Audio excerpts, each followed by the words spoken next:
তো ফ্রি দেখতেছে Mobil company থেকে সায়দাবাদ বাস টার্মিনালে আমাদের প্রাইম ব্যাংক পরিবহন শ্রমিক ড্রাইভারদের পাশে এসে দাঁড়িয়েছেন মোবিল কোম্পানি। বিনামূল্যে ফ্রিভাবে চক্ষু চিকিৎসা চলতেছে। আমন্ত্রণ সবাইকে, সায়দাবাদ বাস টার্মিনাল সকল ড্রাইভার ভাইকে আমন্ত্রিত, আসেন। ভবনের পাশে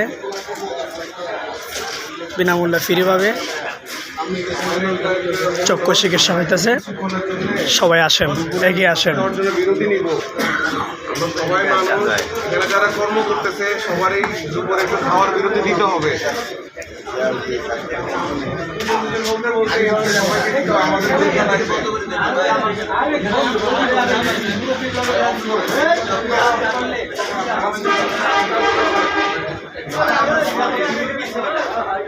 বিনামূল্যে চিকিৎসা, আসেন সবাই এগিয়ে।